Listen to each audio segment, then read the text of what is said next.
the way down the coast of Peru. That was us at Pumapunka. That was us that built Tiwanaku. That was us that was in Oyo Tambo in those days, because we're the ones that established that trade route. And what's similar about all of these stories about Quetzalcoatl and Viracocha? He came in by boat, he established a civilization, and he left by boat. Who's the only people that have boats? Northwest Coast people. It's simple.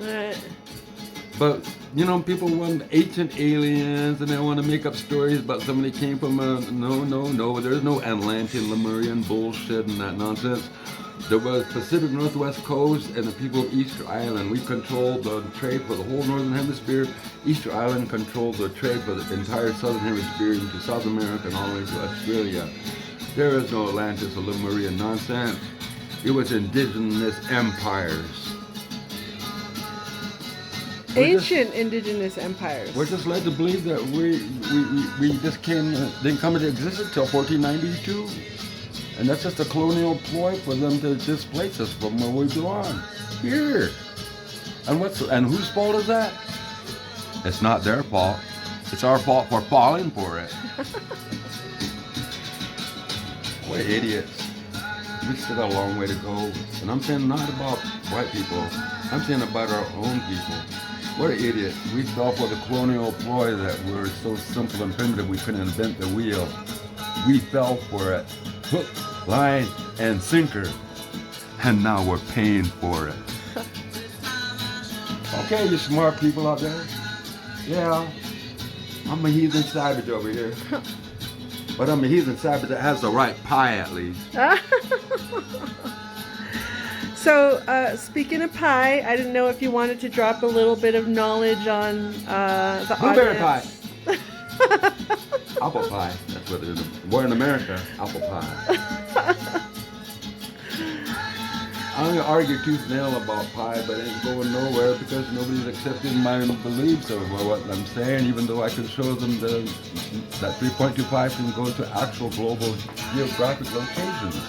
Well, what you're talking about, so when you did the presentation to the students at the Career Enrichment Center for Albuquerque Public Schools, for the astronomy class and for the curanderismo class and the Navajo language class. Is that who I did that for? And the math. I did the one with the Mr. Wizard kids. Yes, and the math teacher was there with his art class. So he teaches math and art. Mr. Trigonometry guy. So he actually was looking at your maps and talking about how what you had done was actually trigonometry. The way that you had mapped it and divided it up and laid it out, that was trigonometry. Well, he came up to me at the table at the end of the presentation and asked me right to my face, I'm a math teacher, and can I look at your charts to see what the numbers are? And I went, oh, you're a math teacher? Said, sure, well, I'll show you this chart that I haven't shown the class yet, and I'll open it up, and it was my South America trade network that was based out of, the area Tiwanaku, Chan, and all those ancient places down there, and Corral, that's 2,000 years older than Egypt. And I said, well, you're a math teacher, you'd understand latitudes and longitudes, and my math is all applied to it, because that's what all these are. And I took out my chart book, and I put it underneath him to look at on the table, and he went and he looked at it. And then his eyes got big as saucers, and he looked up at me and he goes, this is a treasure map. And then I got my chart back from him and I said, you get it. You guys are still gaga about the gold, and if I'm not careful, you're going to be saying that there's gold in them there hills, but the Indians are in the way, and the Indians is Colleen and me, So I took the chart book away from Mr. Blonde Blue-Eyed Math teacher. Goodness. He had that look in his eyes like a conquistador that saw gold for the first time, and I got to experience what the Incas probably felt like or the Aztecs when they first saw that look. I went, uh-oh, we're in trouble. Look at his eyes. And the way he said treasure scared the daylights out of me, and I slowly took the book away and said, I have to admit he was right, but he's the first guy to figure it out. Because remember I told you a long time ago that there's whole bunch of El Dorados in South America. You can go back to my YouTube clips with Call the Cresser a year ago when I was stating that. Yeah. And everybody thought I was nuts because it was just jungle then and Well- these places weren't discovered yet. Well, even just where he was. Can you show that again? Just the astral lines that run through Mount Wilson? Because that's part of like that whole mapping system. Because What people don't understand is that, you see that big fat line over there? yeah. That's the Mount Wilson line. The divine entity line is the Mount Wilson line. Oh, that's the divine entity line. So on that particular line, Mount Wilson is connected to the Organ Mandela, who the archaeologists are saying is a hoax and a fraud. But if you take Mount Wilson and you go to the Organ Mandela, which is out there in eastern Oregon, and you align it to Mount Hood, it goes directly up toward the Vancouver area, which was used as our trade route to get things to Hawaii. So the Organ Mandela isn't a hoax or a fake like the archaeologists and anthropologists. They just don't understand its concept. Because we had Asians living among us at one time in the ancient past that they're not even considering. They wove baskets similar to our baskets. They made pottery and they traded it with people in Ecuador.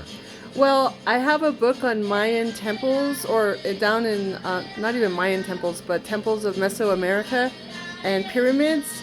And on some of those structures, there are actually lotus flowers and trees. Well, Bee's over here running around looking at petroglyphs. She's coming into the National Petroglyph here site. You know why? She's finding all kinds of Chinese characters all over these petroglyphs, that little black mountain, all the way from Nevada coming here. Oh, that's Carl's guest on his last show. That's Carl from Crusher's Asia. guest. And she knows Asian And writing. she she's wrote a paper finding about the Chinese petroglyphs on American boulders that predate the Chinese ones. What does that say? That's really interesting. Things came here and then went there. The petroglyphs they're finding here went and were made there later. So here. the Chinese writing that is here is older than what they are finding over there. Yes, in petroglyphs.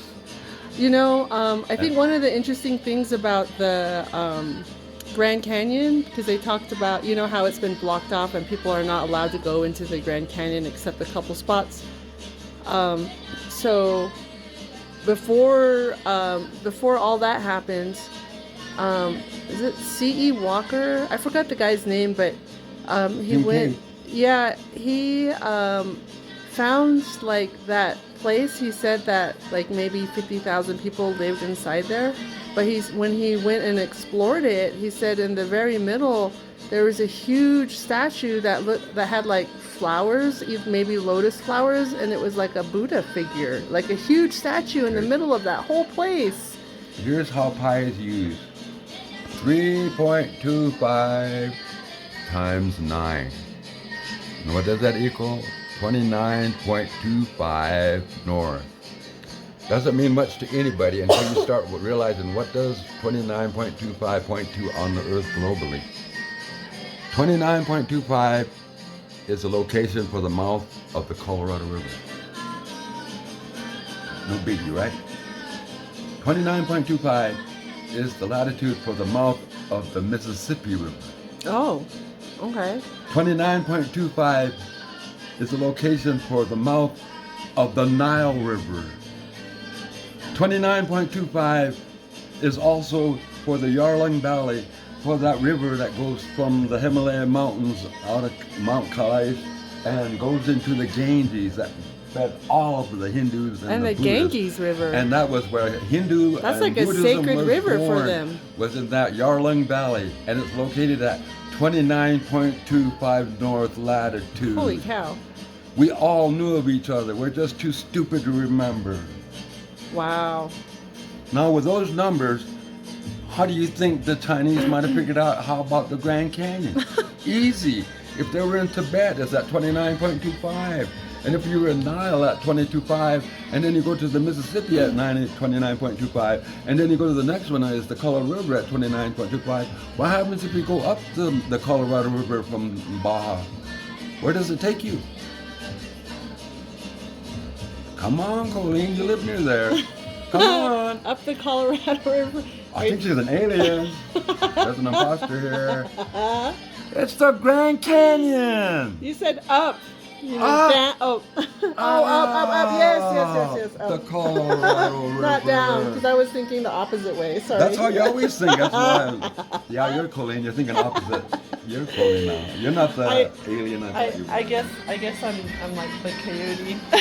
She's getting like Dixie. But I meant up the Colorado River. From you go up 29.25 to Colorado River, it takes you to the Grand Canyon. And what is that 29.25 connected to? Egypt. And what are they by Grand Canyon? Oh gosh, I feel sheepish. But mainly what it's not is in just Egyptian. I can tell you what 29.25 also is where they were going to. What they're really hiding over there. Marble Canyon was a civilization that was probably big, if not bigger than Chaco.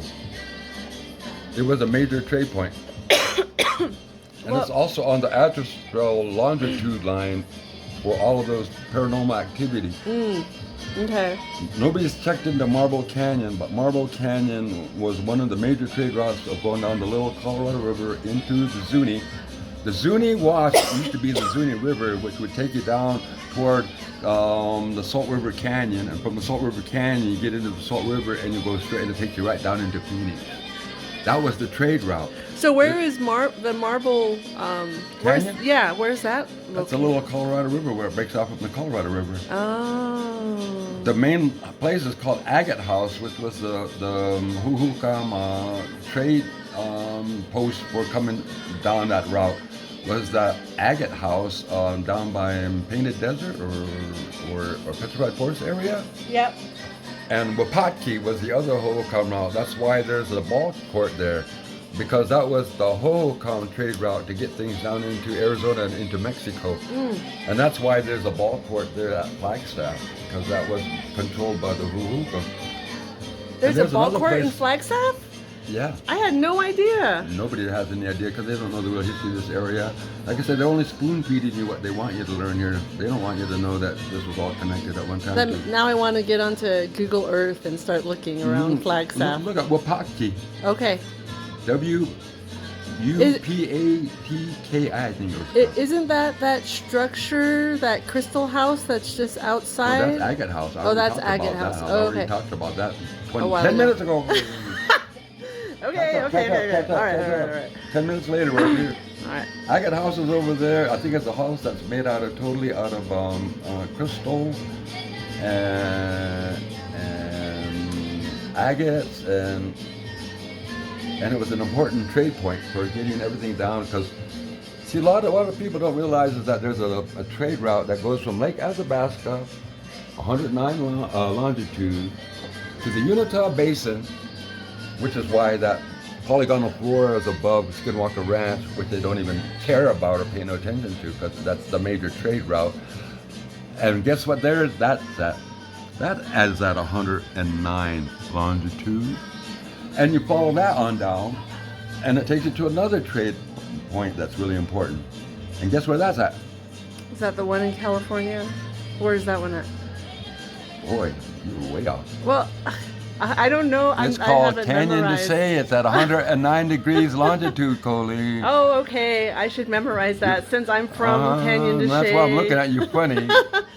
Well, I don't have latitudes and longitudes memorized like you do, Raj. I know, Sorry. it's etched in my brain. That's what I'm teaching you right now. And the 109th latitude goes down to the Chiricahua Mountains down near the Arizona border. Oh. And then you keep following 109 all the way down to across the equator. It'll take you all the way to Easter Island. That's the connection to everything from the Athabascans and how the Dene got all the way down from Canada to here. Now you look at Lake Athabasca at 109 degrees, and you got Window Rock and Canyon to Say at 109 degrees longitude. Is it a coincidence that they might have went down that line to get to that place? I don't think it's a coincidence. But then the longer line is the other line goes all the way to Easter Island. I'm contacting them right now as we speak, because I talked to the residents of Easter Island, and they're starting to get their memory back. I had to remind them about the egg that they went to go swim out to that island to retrieve to become the ruler for the island, and I had to explain to them the importance of the connection with that egg to our people. And first he was a little hesitant, then I sent him the video of the Chinook giant lady in our legend, and then he hit the floor and he came back to me and he goes, "My God." I said, "What's the matter? That tattoo that's on that giant woman's cheek that rolled you out of Thunderbird's nest? Yeah. That tattoo that's on her cheek is on the back of every Moai statue here on Easter Island." Oh, wow. And I said, "Well, that egg," I kept telling her, "the egg is a connection because we were the egg that came out of Thunderbird's nest. That's why you're going out to get the egg at the island. And that's why you have a bird man. Us, bird man. Angel, bird man. Oh, Angel." yes. But we don't look at it that way because we're too civilized as Indians to see that they're talking about angels, but you know, we're primitive, so oh yeah, it's a bird man, all right. No, angel. Birdman is also the same guy that was in the mounds out there in like say Ohio and the Mississippi area. The whole mound builder was based on one thing: the Birdman egg. They found an egg where else? In Silvis, Portugal. Well, and Gobleteki as well. I can't say it. They found a cosmic egg in Rome. They found a cosmic egg in Greece. Everywhere we went, we left an egg. We even left an egg down on Olmec. They're called Olmec heads. The heads aren't what you think they are. Those are eggs. And I told the guy that down on Easter Island, and he thanked me up and down, and I said, "For what?" "You just answered a mystery that's been bugging my people for the longest time, that we felt we were connected to the Olmecs, but we couldn't figure out how until you said egg." And then, primal memory clicked in. That's where our ancestors went and originated out of. Well, I didn't even know that there were still indigenous people on Easter Island, because when you see like documentaries and stuff, they don't even talk about them. They're like, this disappeared from the videos. But did natives make that documentary? No, probably not. The colonists made that. It's wishful thinking. You know, get all the Indians out of the way, the property values can go up, we can make a shitload of money. Yeah. We're not anywhere in this picture. We're stupid to think that they care about us. They care about everything that's underneath us. The minerals, you know, right. The timber, the resources, anything they can get rich from. They can't get rich off of Indians, you know. Right. Well, they can if they run business. It's called, you know, Indian business. But that's big business for everybody globally except the Indians. Well, going back to the Grand Canyon, because that was the other thing I forgot, was he said that there were like, it was like Egyptian. He thought it was Egyptian, and I thought that was interesting because of there was still that Buddhist statue in there. It's statue more of than Buddha. Egyptian. Everybody in the world came to our world, including the Phoenicians that came from Tyre. As a matter of fact, they even brought their stupid entity Baal here, the devourer. And they even have altars they created out here to drain blood from children to drink it because that was their ritual. And that entity is still here on our land. And that's why they killed so many native children. Baal is still very much alive. You know what Baal is? It's the teachings of Babel. You know what the teachings of Babel are? It's called the Bible. Oh my goodness. The Holy Babel. The teachings of Baal. The devourer. Well, he's the guy that had the horns on. They're finding them on the petroglyphs out there at the Unitah Basin, where the Utes and them live up there in northern Utah, and they can't figure it out. See, on these handprints, is that one that's red with the horns? So that's actually Baal? And it even shows you who the races were there. There's white hands and red hands, and whoever was part of that religion actually got natives involved in it too, because there were red hands on the petroglyph walls besides the white hands. Well, I mean... So it tells me that they got natives involved in this nonsense a long time ago too.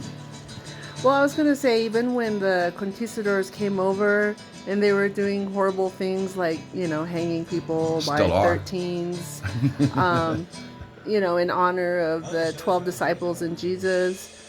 they had like meat markets. Yeah, thou shalt not kill.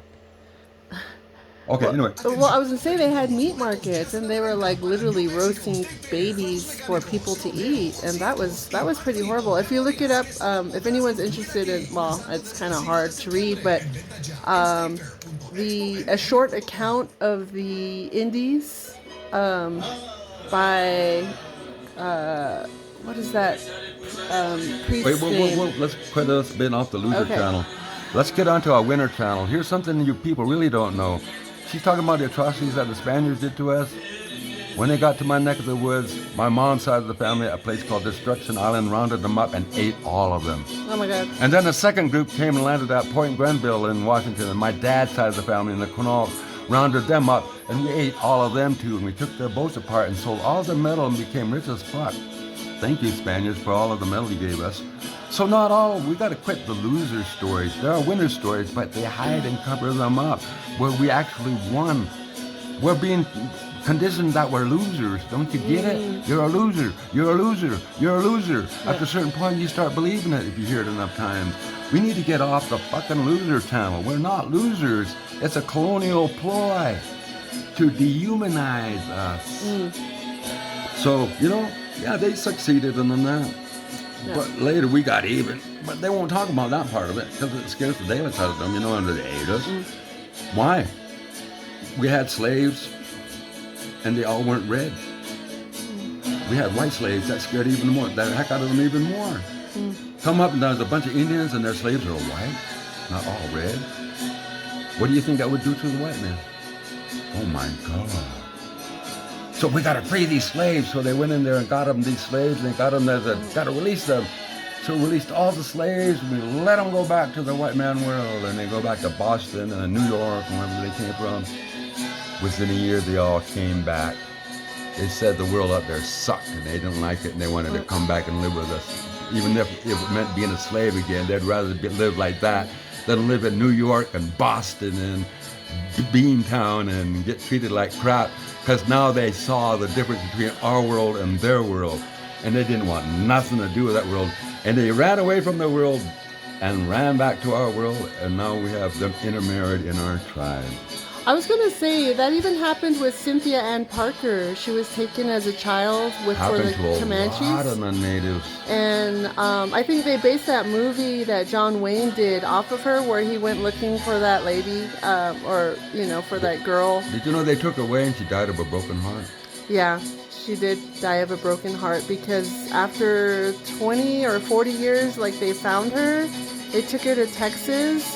And her daughter that was with her died of not smallpox, measles, or some sort of disease that was kind of went around back then. And within a year of that, she died. You know why?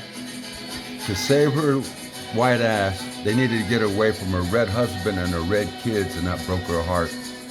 And her son. And her son was Quanah Parker.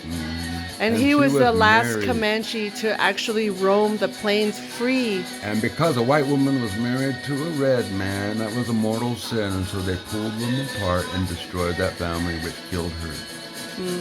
But they don't see that side because they don't see our side of it. And Quanah Parker was the one who brought peyote from the curanderas down in Mexico. He brought them up north here to the people who needed it on the reservation. Who's that? Oh, is that Quanah Parker there? Colleen, you're supposed to be an educator, and I'm the one that's supposed to be the idiot here. It's kind of hard to see over here.